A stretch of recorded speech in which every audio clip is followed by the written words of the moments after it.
So the Boeing 737 class scale of a fully electric aircraft is one of the most difficult classes of aircraft to fully electrify. That's because you really need an entire power plant on the aircraft, making around 24 to 30 megawatts of power to hit that 150 to 200 passenger requirement and the range requirements, which will likely need some distributed electric propulsion and power system. You need to maintain high efficiency because you're going to have most likely going to have a much heavier system, so you have lower fuel burn, so you don't need as much fuel. To hit the environmental standards, you need to have that zero and low emission or low emissions, so your system needs to be able to compensate for that. And then you want to hit some low cost operations with that lower fuel burn. A lot of the challenges come from the dynamic environment of flight, going from sea level to 35,000 feet. And this includes vast changes in your ambient temperature and pressure, as well as throughout the flight, you have a large changes in electrical load for your system. So your system needs to be able to handle all of that while being high power density and high efficiency. Another thing with electric aircraft is you're going to have hundreds of kilowatts, if not, 1 to 2 megawatts of thermal management you have to deal with. And that's not really going to be talked about here, but it is something to think about when you are thinking of electrifying a 737 class aircraft.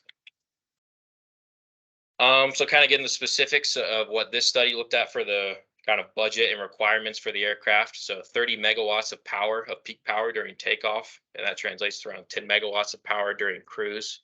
Our mass and volume budget came from the weight of or the mass of two LEAP 1B engines and a full fuel tank of jet fuel. That comes out to around 26,000 kilograms. And then the volume estimates came from a study done by Atlas Air, which you can see the diagram on the left, kind of displaying some of the volume of the different cargo components and passenger components of the 737. So if we shift things around magically, ignoring its effect on the center of the CG and center of pressure, then we end up with a volume budget of around 43,000 liters. So this is our budget we're working with when looking deeper at the aircraft power generation system. And as I mentioned before, we're proposing a solid oxide fuel cell gas turbine hybrid as the power generation. Here you can see kind of a traditional system layout, and this has been demonstrated before by Mitsubishi, Siemens, Westinghouse, and Rolls-Royce. I think LG also. But this system is great at achieving high efficiencies. But what it's not great at is handling the dynamic environments of flight. So the fuel cell and gas turbine have really good synergy. The turbine is able to operate off the waste heat of the fuel cell, providing it with high pressure compressor discharge. But with some of the drawbacks of this is this high temperature heat exchanger, which I'll get the laser pointer here. High temperature heat exchanger shown here, and this adds really a large thermal mass to the system, and does not allow you to quickly thermally manage the SOFC stack during flight, which ideally you'd want the SOFC to remain isothermal. And the main control of this cathode air, which is mainly thermally controlling the stack, is with this high temperature valve. So that's a lot of complexity and weight, and added to the system that's not able to really respond fast to dynamic environments. You also get some added back pressure with this recuperating heat exchanger using the turbine exhaust. So our system, our proposed system is pretty similar to the traditional SOFC hybrid shown previously with some slight changes. What's shown here is the integrated power and thermal management system. So heavily integrating both the fuel thermal management, which is being used to cool all of the power electronics, the motors and generators, and then that fuel is sent to what's shown in red here, the ESPG, on the power generation, and used to produce electricity for the aircraft. And what's shown in red is what I'll be mainly talking about today. So looking closer at that system, we can really see its resemblance to the traditional SOFC hybrid, but we've essentially removed the high temperature valves and heat exchangers and replaced them with a fuel control valve with this SOFC combustor concept, which we are set to demonstrating this at the small scale, 1 kilowatt scale. Just to give you perspective for the aircraft, this does require megawatts of fuel cell, so 4 to 6 megawatts depending on your requirements. and efficiency targets. But this SOFC combustor is really what allows us to thermally manage the stack successfully. So I'll just kind of go through it here in this cartoon. So the fuel comes in to this manifold is sent down the SOFC anode, where it's electrochemically reacted, but not fully reacted. So you have some unspent fuel mixed with steam and maybe some other species, depending on the fuel. And this anode off gas is then combusted with the compressor discharge air, which is being warmed by that compression process. And this combustion temperature, raising the flow of this cathode air, which is around 19% oxygen, 18 to 19, depending on your off gas composition, is then sent through the cathode, and that heated up air is really what allows you to thermally manage the stack, as well as some other things that I might mention later. And then this exhaust gas is then sent to a post combustor. This post combustor is only nominally operated during high power events, so takeoff, missed approach on landing. Maybe you have some fuel cell loss of power during cruise, and you can operate this post combustor, lowering your efficiency, but able to generate more power and get a higher power density. So this post combustor just allows you to raise the power density by increasing your turbine inlet temp, allowing you to draw more load, for a given speed. What's nice about this system, it's pretty fuel flexible to a degree. Does really well with liquid natural gas, liquid ammonia, liquid hydrogen will have some caveats, and then it can work with SAF, or at least we're working to prove that. But you're gonna need some added onboard fuel processing, such as desulfurization and partial oxidation reactor. So the system sounds great, but some of the cons are it's never been fully demonstrated, as well as the SOFC durability, both thermally and structurally, really need to be investigated to be able to handle the vibrations of flight and the structural requirements that the tube needs to withstand. So quickly, the SOFC is a pretty key component of this system. So how are we modeling it? Well, so we have a pressurized test stand to be able to test these SOFCs at aircraft-like operating conditions. So we utilize that test stand to grab some data and then fit that data to our electrochemical model. To make this model flexible, we ran the model through a large range of operating conditions, and then fit that model to a surrogate equation with pretty high accuracy, 0.96. The goal here was just to try to capture the performance change in the SOFC with different fuel utilizations, hydrogen percentages, operating temperatures and pressures when we're looking at the system, so we can kind of take in those effects. Now, kind of looking at the sizing, how we're estimating the mass and volume of the system, because when you're looking at range and power density, it's critical that you have at least some sort of estimate, a reliable estimate for how large your system is, because that, however large it is, you have whatever's left over for fuel, both mass and volume wise. So here's our packing strategy. We have a centralized power plant, which is made up of these SOFC tubes, the single tubes. These are packaged into these SOFC combustor submodules, and these all include their own pre-combustor and exhaust manifolds. These submodule boxes are then placed into these pressure vessels, which I might call cigar tubes just based out of habit. But this pressure vessel or cigar tube is doing two things. It's holding the pressure as well as acting as some sort of manifold, controlling where the compressor discharge air goes, as well as the exhaust, the fuel inlet, and the electrical bus. And then these pressure vessels are packaged together depending on your sizing constraints, your length and height you can fit into, and then placed into an aircraft.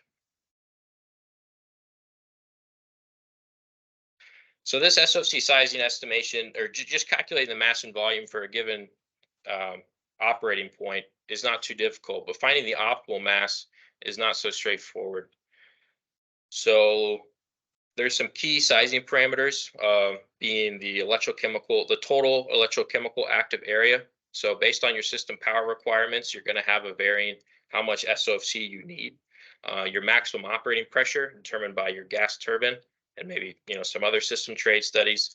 Your tube geometry, which is depending on your manufacturing capabilities to be able to hit the tube performance for a different size of tubes, which you're familiar with SOFCs.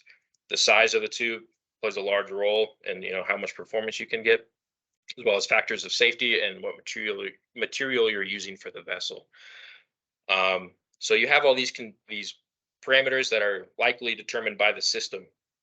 But for each of these combinations of the operating parameters, there is going to be an optimal mass and volume for this SOFC packaging strategy.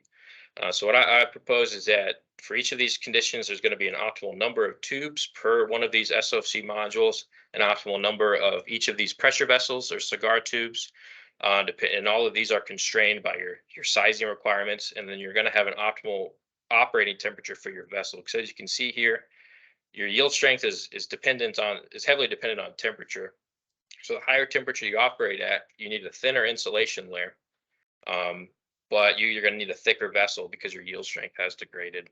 So you have this kind of complex problem where there's a lot of things pulling in different directions. And you also, with this problem, you produce a lot of local minima when just varying parameters.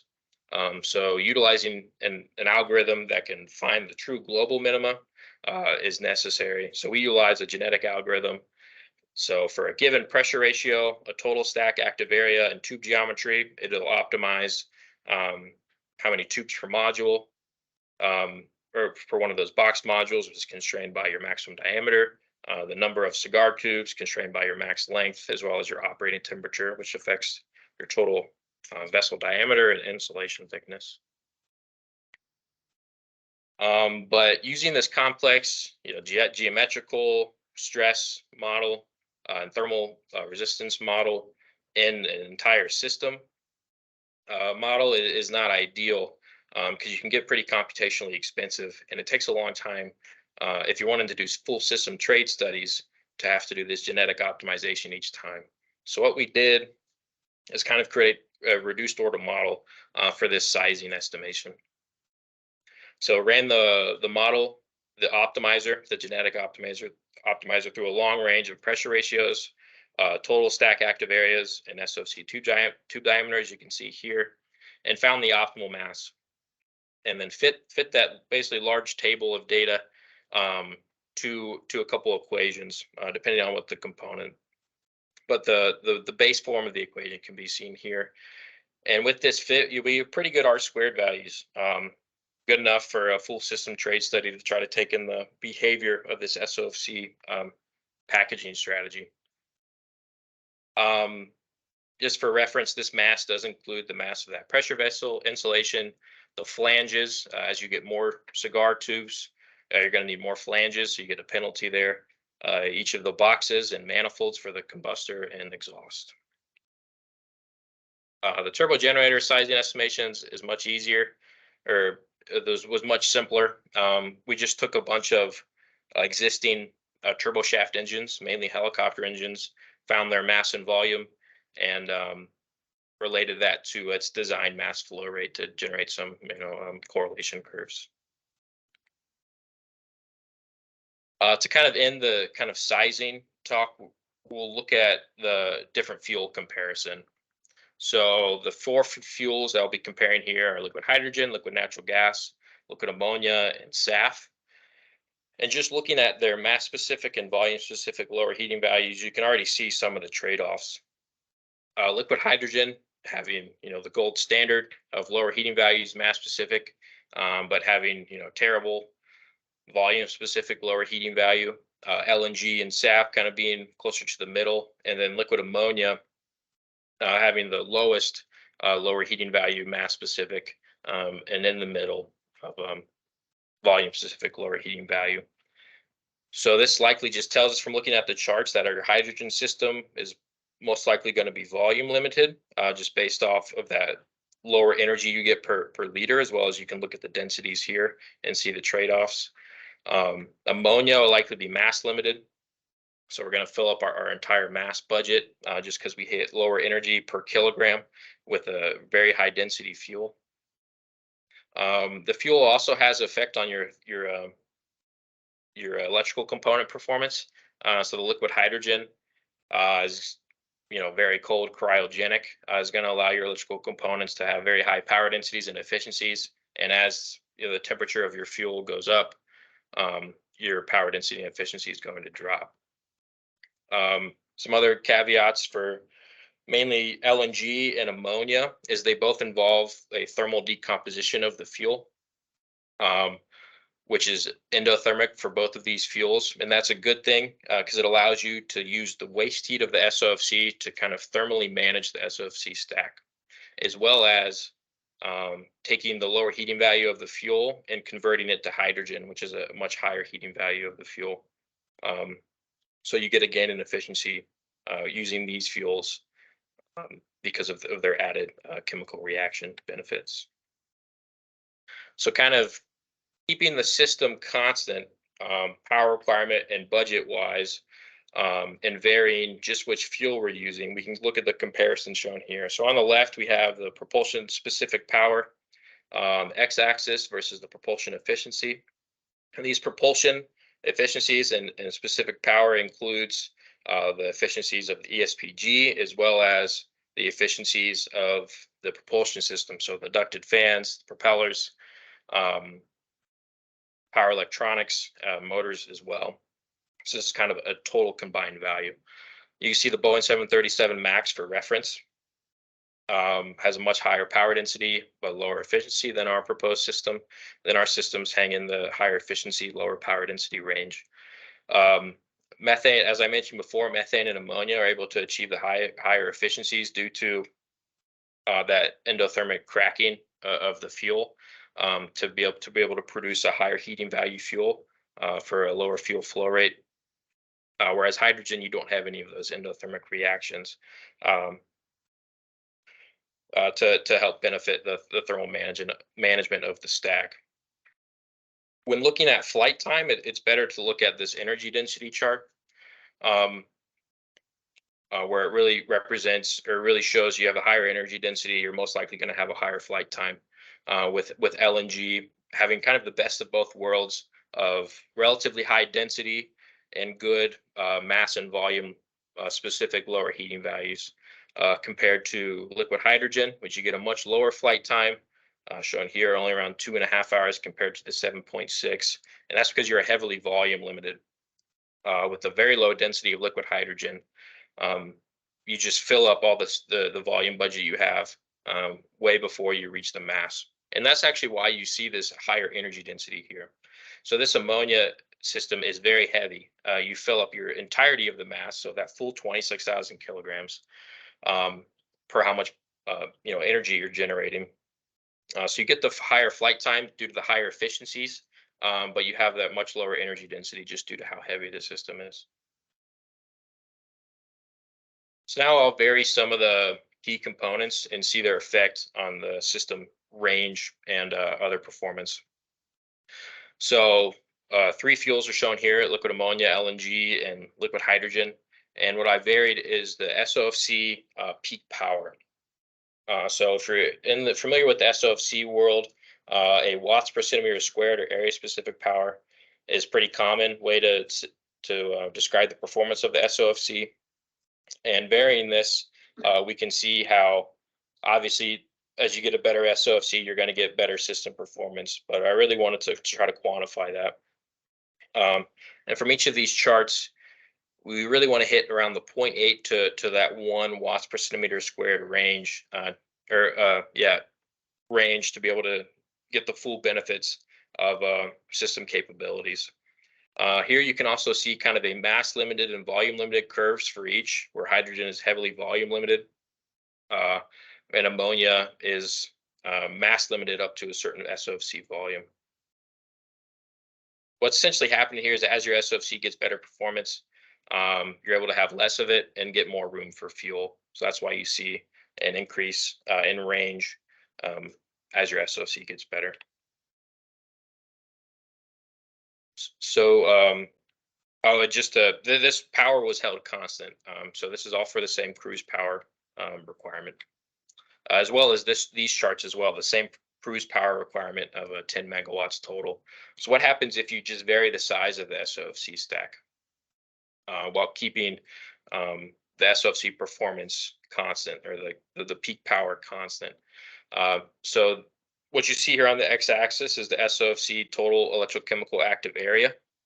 So as you increase this, you get more tubes, allowing you to operate at a higher voltage, raising the efficiency of the system, which you can see here on the right. But as you get more tubes, you have a higher volume system, a higher mass system, taking away from how much fuel you can carry. But you can see here that there is an optimal point where you're at a high operating voltage, giving you a highest efficiency, where you're not taking away from how much fuel you have, because the higher efficiency, lower fuel burn, but less fuel you can carry with the bigger stack. The reason we're seeing kind of these square root shaped graphs is just due to the performance or the nature of SOFC power curve shown here, where it's a parabolic shape. For a given power output, you have two solutions. So at a lower voltage here and a higher voltage here with the better range. Now just varying some of the gas turbine components. So isentropic efficiencies for both the turbine and compressor are shown here on the left, and how they affect range. So as they increase, you're going to get a better performing gas turbine. Your compressor requires less work. Your turbine is able to generate more power for a given heat input. As well as, higher efficiency is going to be able to get you better range, because you're essentially keeping the gas turbine the same size, just increasing its performance. And then looking at the gas turbine pressure ratio, we see there's an optimal pressure ratio of somewhere between 15 and 25. This is likely going to be, system dependent, but for this given system, it's between 15 and 25. And this is due to having a higher pressure ratio. It means you're going to get a lot more work required out of your compressor for the same heat input to your turbine, or energy input to your turbine.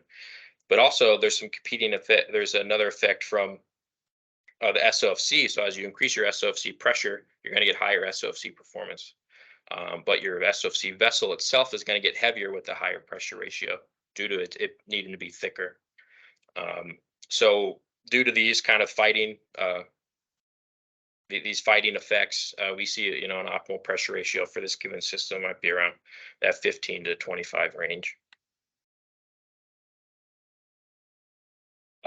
So through these trade studies that I've shown here and done a lot more, not shown, there's a lot of terms, or there's a lot of knobs to turn to try to optimize this system. And a lot of it's probably going to be operational requirement specific or vehicle dependent on what your actual mission is and what you're trying to accomplish with this electrified system. Your gas turbine design mass flow is a big key component. It allows you to thermally manage the SOFC stack, as well as maintain a acceptable oxygen percentage of the cathode exit. Your gas turbine pressure ratio as well is a big component, as I mentioned before, affecting both the total mass of your SOFC combustor system as well as system performance. One thing that I didn't mention here is that pressure does have effects on the thermal decomposition of both of the ammonia and methane. Ammonia, it actually gets slightly better at increased pressure. Performing the methane at higher pressure does decrease your conversion, as well as SOFC performance typically gets better with increased pressure. Your turbine inlet temperature is a big component to your peak power density of your system. So how much energy you're able to extract from your turbine is heavily dependent on this turbine inlet temperature, as well as shown with the previous charts and their effect on range, the SOFC performance, just individual on a tube basis. So I think I'm doing okay on time. We also did a degradation study. So looking at the degradation of the SOFC2 performance, as well as the gas turbine, and seeing how that affects your total system efficiency. So we work with a company, Special Power Sources, and they supply us with tubular SOFCs, and they typically see a SOFC degradation rate around the 0.5 to 0.75 percent degradation per 1,000 hours. So this range here in the plot shown on the right goes from 0 to 1, and we can see its effect on total operation efficiency over a 20,000 hour lifetime.